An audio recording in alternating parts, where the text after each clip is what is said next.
안녕하세요. 김준갑의 경제부동산입니다. 구독과 좋아요 부탁드립니다. 미국과 중국의 10년물과 2년물 국채 금리가 역전되면서 향후 1에서 3년 안에 글로벌 경제 침체 및 위기가 오는 것이 아니냐는 우려가 터지면서 다우지수와 세계 금융시장이 큰 폭으로 가라앉은 상황입니다. 다행히 다우지수가 반등에 성공하긴 했지만 글로벌 경제 위기 가능성이 높아졌다는 점에서 충격이라고 할 수 있으며 이에 대한 대비를 철저히 해야 하겠습니다. 그전에는 이제 메아리로 들렸던 세계 경제 금융 위기가 이제 성큼 다가온 거예요. 상당히 확률적으로 높아진 거거든요. 미국 국채 금리 역전, 경제 금융 위기 뚜껑이 열렸다. 이제 현금 확보, 금은 투자 어떻게 할 것이냐? 지금 다가오는 글로벌 경제 위기가 지금 다가오고 있자 일반인이 정말 고개를 숙여서 고민을 하고 있는 모습입니다. 세계 경제 위기와 한중일 경제 리스크. 일단 종합적으로 전 세계에 어떤 문제점이 있느냐. 지금 미국 장단기 금리 역전. 재밌는 게요. 미국 10년물하고 2년물 이게 국채 금리 역전 일어나면서 그 긴 기간 동안에 단 한 번도 예외가 없었어요. 하나같이 반드시 금융 위기가 터지거나 경제 침체로 몸살을 앓았습니다. 두 번째, 세계 경제 침체 진입. 이미 사이클상 하락기로 작년부터 접어들었다고 이렇게 보시면 돼요. 글로벌 보호무역 강화, 이것도 커다란 문제입니다. 지금 트럼프가 보호무역을 강력하게 펼치고 있는데 그건 역시 미국은 물론이고 글로벌 경제 금융위기에 악영향을 준다고 보시면 되겠어요. 중국 볼까요? 미중 무역전쟁, 기업부채 폭증, 성장률이 6%, 정말 분기 초읽기입니다. 지금 5%로 이제 아마 떨어질 게 유력해요. 위안화는 이미 7%가 분기돼서 올라갔고 환율 조작국으로 지정되면서 지금 상당한 타격을 보고 있습니다. 우리나라 미중 무역전쟁과 한일 경제전쟁, 경제 제반 지표가 지금 위험수위까지 떨어진 상황이고요. 성장률이 급감하고 있습니다. 원화는 폭락하고 있고 코스피는 급락. 엎친 데 덮친 격으로 외국인이 셀 코리아 중입니다. 일본도 우리나라하고 거의 흡사합니다. 미중 무역전쟁, 한일 경제전쟁, 경제 제반 지표가 위험하다. 여기까지는 비슷해요. 그런데 일본은 좀 더 심각한 게 마이너스 성장률을 거두고 있다. 그리고 정부 부채가 세계 최대 수준이고 만약에 소비세를 인상하지를 못하면 위험수에 다다른다. 그래서 엔화가 또 폭등한 것도 좋은 것만은 아니에요. 수출에 상당한 타격을 주거든요. 경쟁력에. 10월 소비세 리스크 아마 국민들이 반대할 겁니다. 이거 받지 못하면요 채권 과다 발행으로 아마 국제신용평가사로부터 이제 강등되거나 그리고 그로 인해서 도미노 현상이 일어날 것 같습니다. 아무튼 한중일이 상당히 위험하다. 그렇다면 강력한 근거, 이제 글로벌 경제 금융위기에서 근거 제가 두 가지를 들어줄게요. 이전에도 설명을 했지만 잘 보세요. 장단기 미국 국채 금리, 지금 이 파란 선이 경기 침체 및 위기입니다. 여기 경기 침체기라고 써있죠. 파란 선이. 여기가 1976년이고요. 2019년까지 최근까지 나온 자료입니다. 자, 잘 보시면 이게 실질적으로 이게 0이에요. 0. 0. 그러니까 10년물하고 2년물 미국의 국채 금리가 이게 0 상태에서 이제 만약에 이렇게 내려온다는 뜻은 10년짜리가 더 싸다는 거예요. 역전되는 현상이겠죠. 그래서 이 0을 기준으로 밑으로 빠졌을 때 지금 하나같이 2, 3년 후에 경제 침체가 이루어졌습니다. 볼까요? 80년에 보니까 자 여기 0 왔는데 실질적으로 경제 침체가 1에서 2년 지난 다음에 일어났네요. 90년도 보자고요. 자, 역시 이 밑으로 내려오니까 좀 지나서 1, 2년 지나서 이렇게 지나서 여기도 지나서 터진 거죠. 이렇게 금 침체가 역시 터졌네요. 여기도 보세요. 자, 역시 10년물하고 2년물이 역전됐어요. 그러니까 2년 지나서 이 막대 그래프 경제 침체기가 이루어졌고요. 자, 그 다음에 여기도 마찬가지입니다. 자, 2년 정도 지나서 어떻습니까? 경제 침체. 미국발 글로벌 금융위기까지 터졌죠? 자, 이거 보면 이 0을 기준으로 윗선은 안전하고 자, 아랫선은 위험하다는 뜻인데, 즉 10년물하고 2년물 중에서 10년물이 비싸야 정상환이 나요. 근데 이게 역전됐다, 이게 바로 0 이하로 떨어졌다는 뜻이에요. 이때는 상당히 위험한데, 이번에 여기 그래프 보세요. 하나같이 다.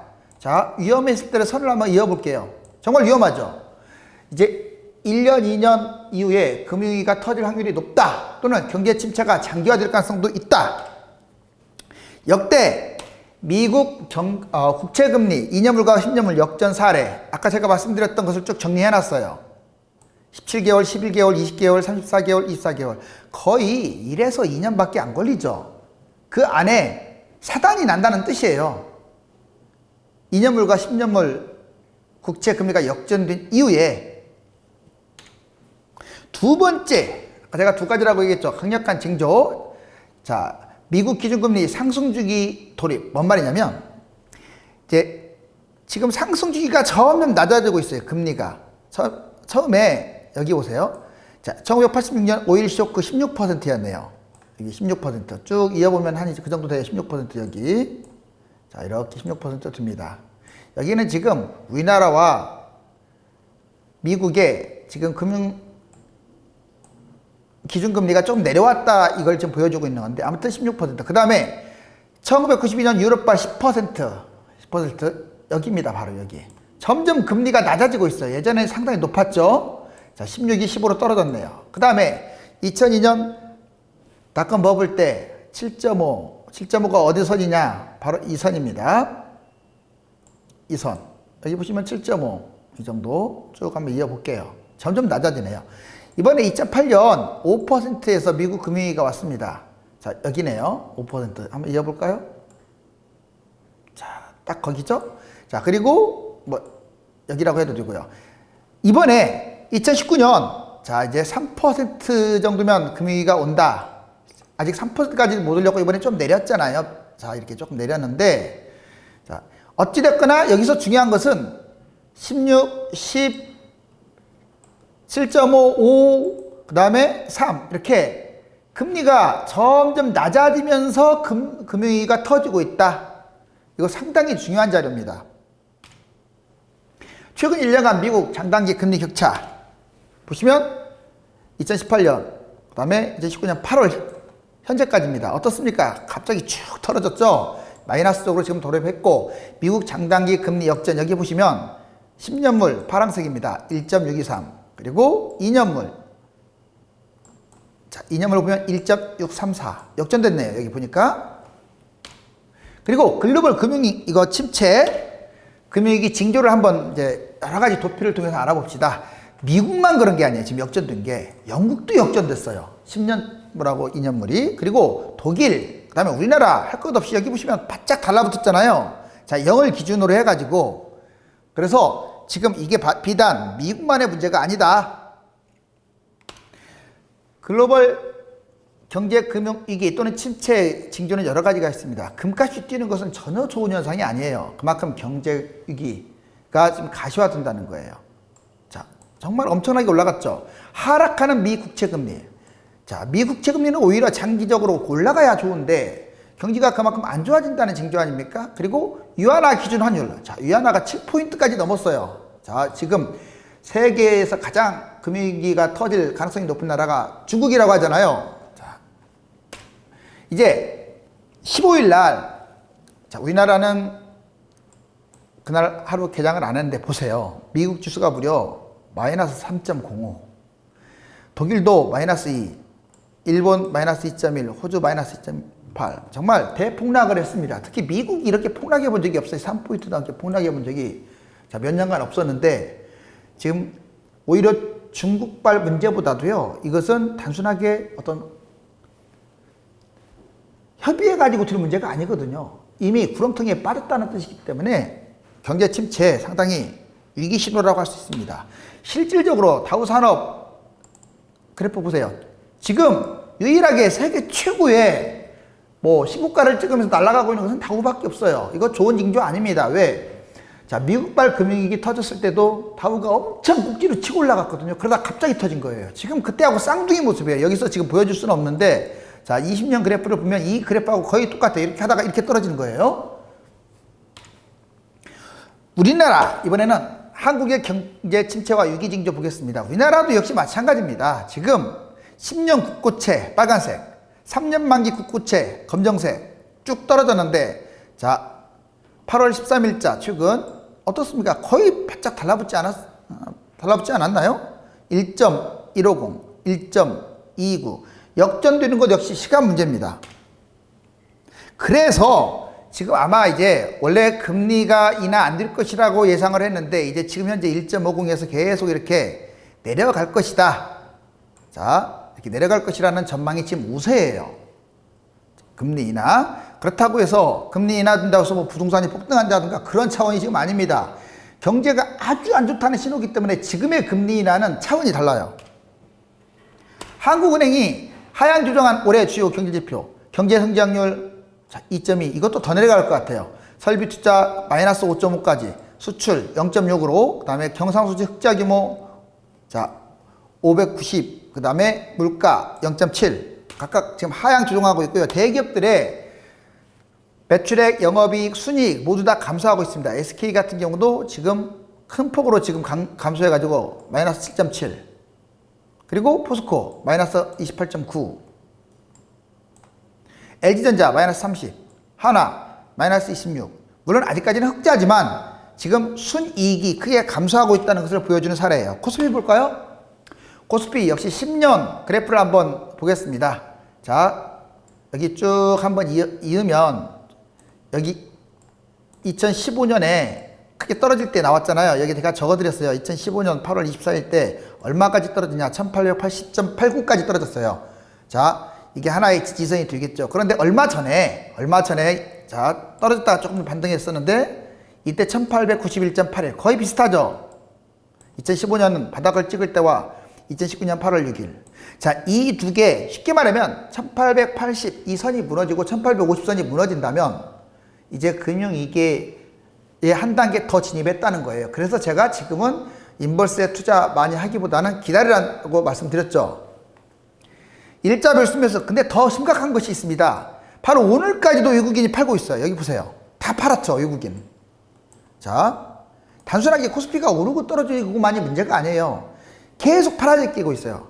다행인 건 좀 이게 파는 금액 폭이 좀 줄어들고 있다는 건데, 금 일자별, 금은 지금 투자해도 이제 전고 여기 이 선에 지금 육박에서 오늘 뛰어가지고 대략 59,000, 다시 얼마 전 고점 근처까지 다시 회복을 했는데, 여기 지금 68,000이니까 여기까지 지금 치고 올라갈 여력은 있어요. 이렇게 한 이 정도 됩니다, 여력이. 자, 그렇지만 이것도 문제가 있습니다. 왜? 계속 너무 올랐어요. 그렇기 때문에 너무 무리하게, 저는 전고점까지 갈 거라고 판단을 하는데 한 번에 간다는 보장은 못 하거든요. 그래서 금 투자는 여윳돈으로 하셔라. 뭐 투자해도 크게 문제될 것은 없다. 이제 은입니다. 은 어느 걸로 투자하느냐? 은은요, 금하고 달라요. 그래서 그렇게 증권사마다 다 상품이 있는 것도 아니고 가장 유명한 게 이겁니다. 자, 코덱스 은선물이라고 있어요. 제가 아예 집어 드릴게요. 코덱스 은선물. H는요, 이거 달러하고 관련 없다는 거예요. 차익을 못 먹는다는 뜻이고, 코덱스 은선물이 있는데 이거 네이버에서 치면 나와요. 떠요. 그러니까 단순히 은 시세보다 중요한 게 이거예요. 왜?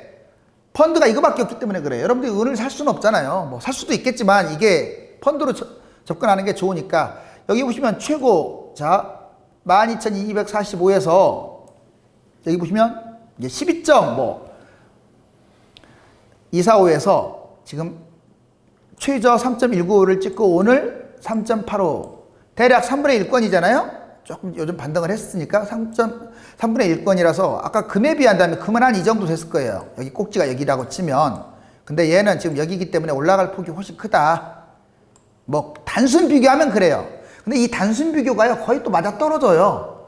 어차피 경제 금융위기가 터지거나 또는 침체가 장기화되면요, 금과 은은 뛸 수밖에 없습니다. 쌍둥이처럼 약 한 4개월에서 6개월 텀을 두고 뛰어요. 근데 이것도 단점이 있어요. 여기 기관 보세요. 기관이 이 긴 날짜 거의 한 달 동안 팔아졌겠어요. 이게 다 팔았다는 뜻이에요. 이게 좀 무엇을 의미하는지. 그래서 은에 너무 과도한 금액을 투자하는 것은 좋지 않다. 은은요, 참고적으로 최대 5,000, 보통 한 1,000만 원대 이 정도 투자하는 게 가장 바람직합니다. 미국 국채 금리 역전, 경제 금융위기 뚜껑 열렸다, 현금 확보. 지금 코스피 지수가 폭락을 했잖아요. 단순하게 코스피 지수만 폭락한 게 아닙니다. 지금 자, 미국 다우지수 폭락하니까 머리를 감싸고 있고, 일본 니케이 지수, 중국 상해종합지수, 역시 세계 모든 지수들이 떨어지고 있네요. 분양가 상한제 이후에 언론이 정부를 비판하며 집값이 폭등할 것이라는 말도 안 되는 기사를 쏟아내고 있어요. 여러분들 검색해 보세요. 자, 정부 칭찬하는 곳은 눈 씻고 찾아볼 수가 없습니다. 그러면 왜 이렇게 비판할까요? 기사들이. 자, 정작 집값이 폭등할 때는 가만히 있어요. 그런데 왜 이번에 분양가 상한제 하면 집값 폭등한다고 막 떠들어댈까요? 막상 재건축 재개발이 폭락할 처지에 놓여있기 때문에 기득권층인 언론이 지금 계속 정부가 집값 폭등할 것이다 라고 지금 오히려 반대, 궤변을 늘여놓고 있는 거예요. 거기에 여러분들 현혹되면 안 돼요. 자, 분양가 상한제는 분명한 것은 단기적으로 집값 하락에 아주 큰 영향을 줍니다. 이는 기득권 세력들의 집값이 폭락할까봐 분양가 상한제를 폐지해달라고 정부에 압력을 행사한다고 보시면 돼요. 실질적으로는 지금 아주 치명적이에요. 재개발, 재건축 떨어지면 새 아파트들 계속 올라가겠어요? 떨어지겠지? 자, 다음 시간에 좀 더 알찬 컨텐츠로 여러분들 찾아뵙겠습니다. 감사합니다.